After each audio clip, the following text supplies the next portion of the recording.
Badass women and those in training. Hey there, join me, your host, Vicki Nevins, a lifelong badass, as we explore conversations with unique, interesting, and extraordinarily fierce women who found squeezing lemons and sporting rose-colored glasses as a way to survive, overcome, and thrive through all of life's challenges. Badass women and those in training. May we know them, may we be them, may we raise them. Are you a badass or are you in training? Tune in and let's talk. Today, we're squeezing lemons and sporting rose-colored glasses with our guest, Natasha Gandhi-Rue, a delectable adventure with one of the culinary industry's brightest stars. Throughout our conversation today, we'll delve into Chef Natasha's inspiring story, her early influences, and the everyday, ordinary moments that have shaped her into the extraordinary woman and visionary chef that she is today. Chef Natasha's culinary philosophy, community engagement, and commitment to helping others goes far beyond the kitchen. So get ready to savor the taste of creativity and hear captivating tales from behind the apron. Without further ado, let's tune into the brilliance of Chef Natasha Gandhi-Rue as she serves inspiration and motivation through cooking lessons, tips, tricks, and tantalizing tastes. Natasha, I'm so thrilled to share you with the world today. Let's have some fun and learn how you survive and thrive life's lemons. Natasha, thanks for joining us today. I really appreciate your time. Thank you for having me. So, you want to tell the viewers a little bit about who you are and what you do? I am a restaurant owner. I've owned the restaurant with my husband for almost 6.5 years in the heart of Wichita, in downtown Wichita. It's a great location now. It wasn't always a great location. We've gone through lots of different construction around us. Also, I teach cooking classes, I do catering, and then I have Chef NGR, which is online. So we do a Facebook Live cooking. You cook along with me every Thursday evening, and we make dinner together, and hopefully you guys learn some great weeknight meals to put together. My dream is to have my own cooking TV show. So I like to spend quite a bit of time on culinary education, including going on local TV channels and doing brief demos, speaking any way that I can help share cooking knowledge. I want to do it. I've also been very fortunate. The restaurant has been on Food Network. I have been on Food Network 3 times on Guys Grocery Games. I won once. I was selected to go represent the state of Kansas on the Today Show for Thanksgiving. So I'm a little bit of a ham. I like being on the camera. I've been super fortunate because they keep calling me back, and I'm going to keep going back and competing. Win or lose, it's always a win because you get to do what you love. I'm pretty passionate about teaching people how to cook and making it fun, because I think we as women, we are naturally responsible for cooking at home, right? For our families and our friends and our children. And if it's not something that we're good at, well, then it's not really much fun. At least I don't have a lot of fun doing things that I'm not good at. I feel like it's so important to have fun doing it, but to do it well and to learn different techniques that they cross over into different recipes. But I'm really passionate about women knowing how to do that stuff. And you know what? Children knowing how to do that stuff. I have a son, he's 17, and he's going to go away to college in a year. And guess what? He can make a lot of things on his own. And that's important because I don't want him to necessarily have to eat out or be reliant on somebody else to cook his food. I want him to be able to do it on his own. So I am really passionate about culinary education. True. Having watched you on your Thursday segments, you cook things that real people can cook. Yeah, absolutely. I'm not going to hide ingredients. I'm not going to use ingredients that I can't find at the grocery store, just like you, because that's not what I'm about. Like, don't get me wrong. I love watching those videos of different chefs and they're creating this stuff. And I'm like, oh my God, that looks so cool. But I don't even know what half of this is, let alone where to buy it. I am as real as they come. I mean, there's times where you go into my fridge and there's mustard, pickles, and wine. And then there's times where there's a lot of stuff that we're eating, but I want it to be real. I'm not going to sugarcoat anything. I make mess ups. I burn things just like everybody else. But how do we recover from that? And I think that's where I'm lucky, because I have this knowledge base that I want to share with you of how do you recover, or you don't like olives, so what can I use instead of olives, or scallops, or whatever, like there's a lot of knowledge that I want to share with you. So, did you wake up one day as a young girl and go, "I want to own a restaurant and be on TV"? Absolutely not.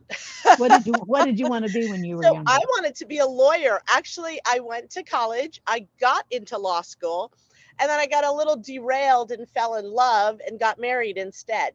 So I changed paths. And it's funny because I would tell you my mom was not the very best cook. My mom cooked because she had to feed her family. And so she tried, but my brother and I both cook really well. And I think we cook really well because we kind of decided, well, mom doesn't like doing it. So it's cereal and pizza night sometimes. So let's us learn how to do some things. Um, I was working in corporate America and getting a divorce. So there you go. And I decided I really wanted to be creative. I did not want to be part of corporate America. I wanted to do something creatively. And the only thing I could think of that I was any good at was cooking. So I decided I'm going to go to culinary school. This is the perfect way to cap off a divorce. I was a grown adult. I didn't have any children at that point. I was like, I'm going to go to culinary school. I'm going to do it for me. And even when I went to culinary school, I wanted to do more food writing, recipe creation. Didn't necessarily ever want to own a restaurant until my husband kind of pushed me into it. I had spent my time in culinary education. I was a corporate chef for Williams Sonoma stores, and I loved it. But I couldn't live in Kansas and continue to do that. So my husband was like, "You love feeding people. Let's open a restaurant." And so I was like, "Okay, let's open a restaurant." And there we were, and we did it, and it's been an adventure. I say this all the time. It takes a lot of different people. Don't feel like, I always felt like people were saying you have to be this natural entrepreneur, those people that jump into things and they take these big leaps. And I'm not that entrepreneur. I will never be that entrepreneur. And now I'm okay telling you that you don't have to be that type of entrepreneur. I make checklists and double checklists, and I stress and taking risks doesn't come easy to me. You don't have to be that type of entrepreneur. You can 100% be a more cautious entrepreneur and do it your way. And I think when I first started my restaurant, that's where I hit a lot of hiccups, because people were like, "Oh, well, entrepreneurs always do this, this, and this." Well, none of those felt right for me. So I wasn't going to do them. And, "Oh, well, my chef always does this, this, and this." Well, that's not how I'm going to do it. So you have to learn what you're comfortable with, and you have to learn what your lines are. And I have very specific lines that I will not cross. Like, this is how I will run my business. You either jump on board and do it with me, and I have a phenomenal team that now does it with me, or this is not the place for you. But trying to be something that you're not is very difficult. Honestly, I don't have the time to do it. It's too much. Absolutely. You answered a bunch of my questions right there in one. That was so cool. And you had no idea what I was going to ask. But No, defining moments and your strength and resilience, and you went through a divorce. That wasn't easy. And then reshaping your life from going from a lawyer to a cook, a chef, into the culinary industry. I mean, that's a big difference. well, I never went to law school, so I never got to be a lawyer. From corporate America to this, it's funny because, like, even my wardrobe has completely changed. I used to have clothes that had to go all to the dry cleaners, and now I wear chef's jackets and t-shirts and comfortable shoes have a whole different meaning now to, the endless array of black pumps that I once owned that I don't own any now. Life has given you a few lemons and you've cooked with them, of course, but you also put on those rose colored glasses to get you beyond that hardship. Yeah, I mean, I think you have to. And look, I feel like my husband, Scott, he is my backbone and my biggest fan, my greatest supporter. Anything I ever need, if I ever doubt myself, I just have to look at him and he's like, "You've got this." Like sometimes it makes me really angry because I'm like, "I don't have it. I don't have it." And he's like, "Yes, you do." And I'm like, "Ugh," mad at him, but you have to go through all the crap, right? There's no way to do any business that you don't have that. And honestly, we never had the choice to fail. This is our livelihood. This is my son's future. This is his college fund when we first started the restaurant was this. Like everything we have went into it. So there's no option B. So then it becomes a situation where you have to learn how are you going to deal with the adversity and how are you going to adapt and overcome? That's what Scott always says. Adapt and overcome. Figure it out, Natasha. You've got this. And it really is. It is about adapting and overcoming. And don't get me wrong. Like this is 6.5 years in. Year 1 and 2, all I did was cry. I cried a lot. I still every week I go and I sit and I talk to a therapist to keep my mind clear and vent to someone and do all the things that I can't do here. But you have to go through those steps. You just have to keep adapting and overcoming. And you're going to keep making mistakes. I've made a million mistakes and they've cost me thousands of dollars. But the whole goal is learn from them, right? Because you're going to make them again. Just make different ones. So you learn from those. I don't think it's ever easy. I will say the restaurant industry is not easy at all. And it does kick your butt. It makes you even now there's days where I'm like, why am I doing this? Like, why am I doing this? I'm exhausted. I have no money and I just don't see I don't feel the appreciation. But then the next day I will.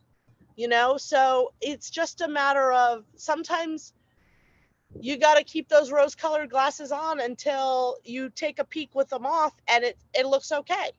And then you can just pop them up on top of your head and keep moving. Exactly. But keep them with you because you're going That's to right. need them and you're going to need them a lot.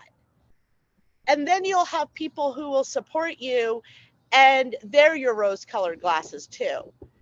So you build That's a true. community of people that support you and you support. And then what happens is you feel when you're weak, you have strength to lean on. And True. that's Surround important. yourself with people. Yeah. Yeah. People that lift you, make you laugh, and also help you look at things realistically and also help you look optimistically. Right. You Yeah, need because all of it. sorry, we're gonna have a fire truck passing us right now. Because it's both. It's optimistic and realistic. And Hey, you and need you all know of that what? for the balance. The reality of it is some days are just gonna suck. That's right. And you just have to get through those days. And at the end of the day, you just have to know, okay, it sucked. That's it. You're very realistic. You don't pull any punches. You just say, this is how it is. Right. I'm doing the very best I can.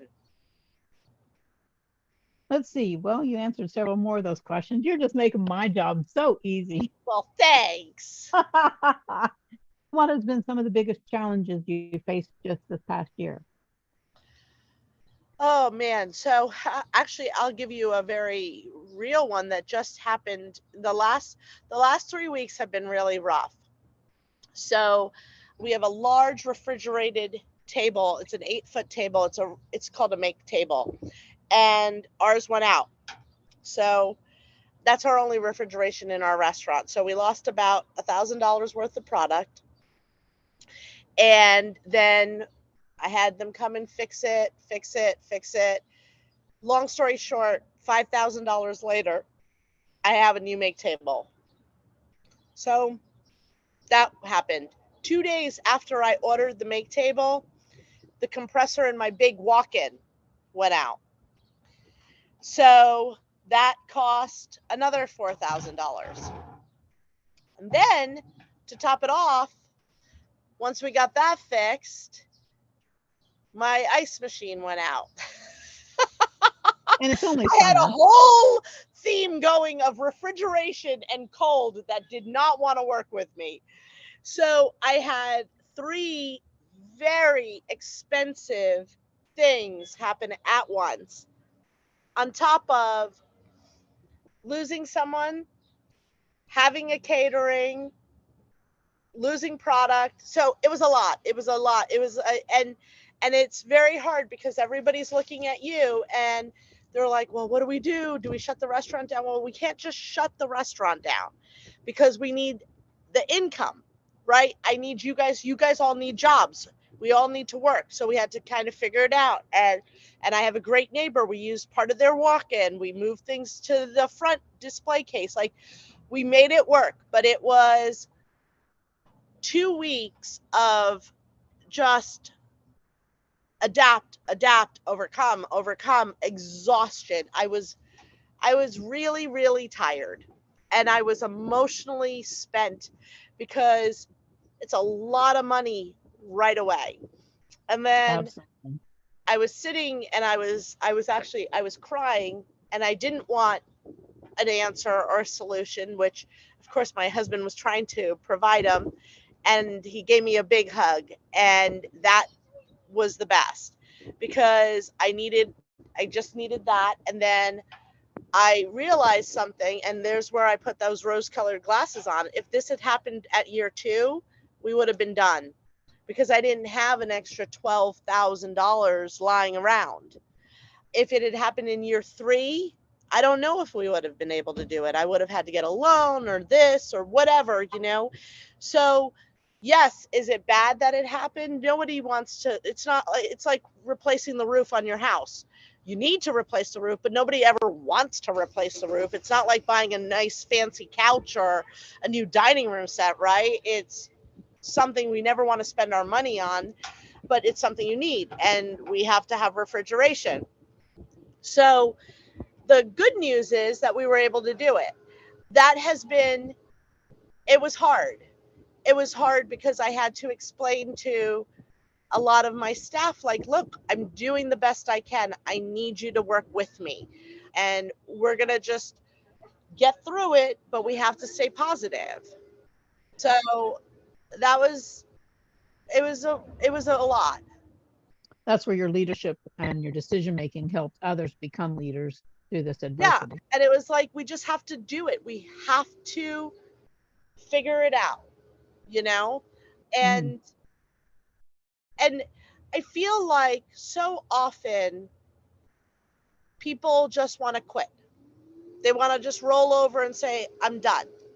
I don't know if it's just the circumstances of my life that I've never been given that as an option.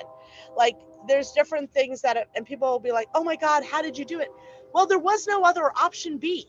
Like, I don't know whether it's my mindset that doesn't ever allow me to curl up and just say, I'm done, or it's just the way the lessons I've learned in my life are that way. I don't know. I don't know what it is, but maybe there's times where I should have just curled up, but I didn't.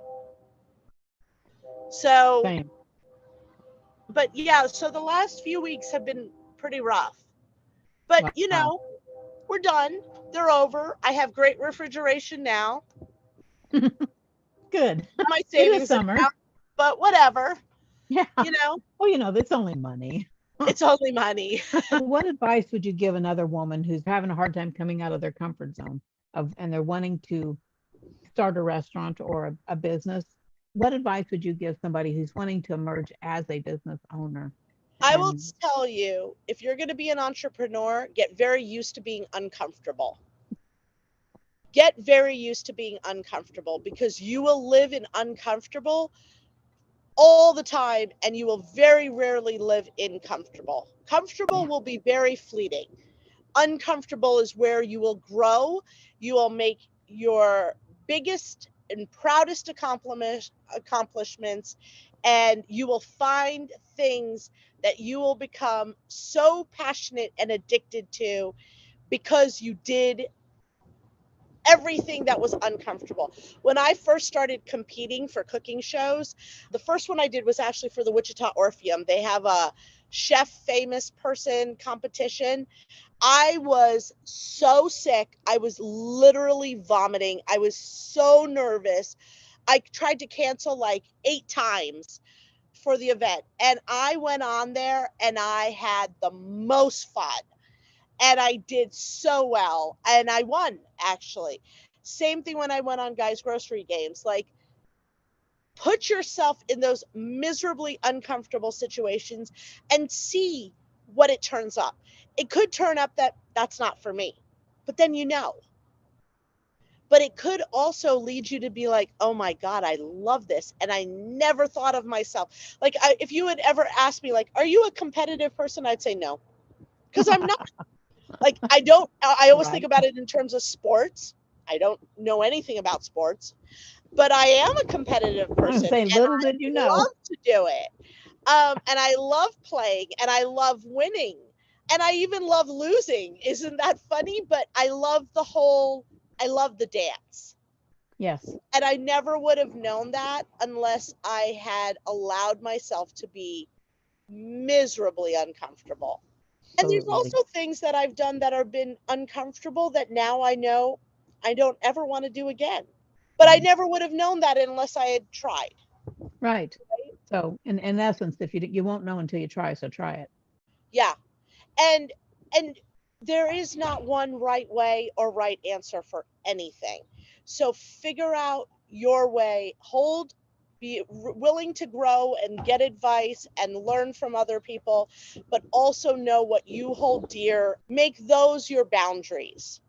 There's things about my restaurant that I will never change. It doesn't matter if they make me less money. It doesn't matter if it pisses off my staff. It doesn't matter if it pisses off my customers.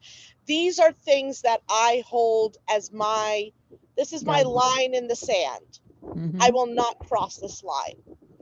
And I didn't know all of those things. And there's lines that I've erased and there's new ones I've formed, but I've done those. You will do those for yourself. And start with some that you feel are non negotiables and see where they take you.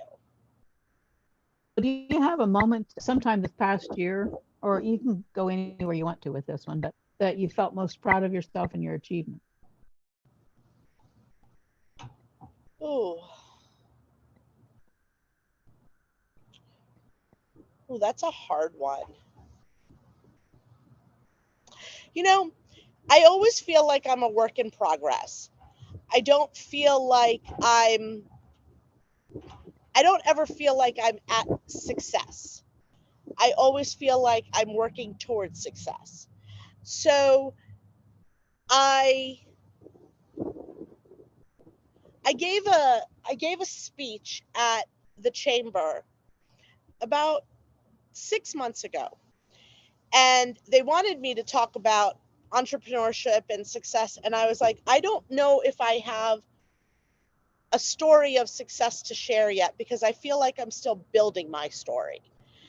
But I also now will tell you I recognize that I think I will always be building my story. I don't think I will reach a point where I say, I have reached this goal and I'm so proud of myself. I am proud of myself because every day I work towards every single goal and I change my goals as I need to. So to me, what makes me the proudest, and it's just going to sound so cheesy, but one of the things that I firmly believe in is happy people make good food. And so the energy at my restaurant needs to stay positive and happy, and actually I'm getting ready to do a happiness corner out on the patio, so stay tuned for some more cheesy stuff coming. But Awesome. I believe all that positive energy is the most important thing because I don't think I'm going to make someone's day better if they're having a horrible day by putting a plate of food down, but I do believe that if I have a positive environment and lots of great energy, that I won't make their day worse. So maybe it'll just be a little break in a bad day. And I think we all need those little breaks, right? So when I walk into my restaurant and I feel that energy and I see the smiles, even though we've got a full house and we're stressed and it's hot, and I see that energy, that makes me the proudest, because that means my team is getting it. They're getting that whole belief that happy food makes good people, which makes happy eating, which makes positive juju, and all of those things are running in my restaurant. When I come in and my restaurant has this bad feeling, I have to find a way to get rid of it. And sometimes it's me that's the bad feeling. Sometimes I bring my stress in and I have to excuse myself and go and take a break and shake it off, dance it off, do something so that I don't bring it in. And I ask my people to do that too. And now they do it on their own. So that's Cool. probably something I'm really proud of. I travel a lot, probably 90 some percent of the time. And when we stop at a restaurant and I look at the menus, I'm doing a process of elimination of what I will look at and go, no, I don't want that. I don't want that. I don't want that. But when I come into your restaurant, I look at and go, oh, I really want this and this and this. I have to do a process of elimination of what I can't have it all. That's awesome. That's another thing that sets your restaurant apart from others. Well, thank you. Thank you. Even in the middle of the afternoon, your people take such good care of. They're so attentive and they're cleaning stuff. It's like, Yeah. wow, what? It's not just about hiring the right people. I think it's about cultivating the right atmosphere. And that's something I spend a lot of time agonizing over, is that cultivation of that culture. Because the reality of it is I can't compete with some corporate chain that offers 401ks and health insurance and they pay more than I do. But I also can treat you the way I want to be treated. I can cultivate a culture where you want to stay because it's a good place to be. And that to me is very important, because I've also worked at many places where I didn't want to be there. Okay, so as we're winding down here, is there any particular nugget that you would like to leave everybody with? I mean, is there something that you'd like us to know more about you or your restaurant or your goals? I would Maybe. love for you to follow us on social media. We're The Kitchen Wichita and Chef NGR, which are my initials. And if you want to learn how to do something or something, come and see me, ask me questions. I love chatting with people about food. Join us on a Facebook Live, even if it's to just leave a comment, share. If you can share a post or share our site, that would help tremendously. And you're on Facebook and Instagram, right? Yes. I tell you what, it's been such a joy. It's always a joy to be with you. I could talk to you all day long, Well, all day. same here. I can too. You're such a joy. And this is why I call Natasha Gandhi-Rue a badass woman. Thank you so much. We're going to wrap it up. Thanks for joining us for a little bit of fun, and catch our next episode. I'm Vicki Nevins. Bye now. Bye. Thanks for joining me for a little fun on Badass Women and Those in Training podcast. Squeezing lemons and sporting rose-colored glasses on all kinds of topics for you, my fabulous, fearless friends. That's it for today. So until our next conversation, this is Vicki Nevins, your host of Badass Women and Those in Training, making a difference one episode at a time. It's real conversations with extraordinarily fierce women. May we know them, may we be them, and may we raise them.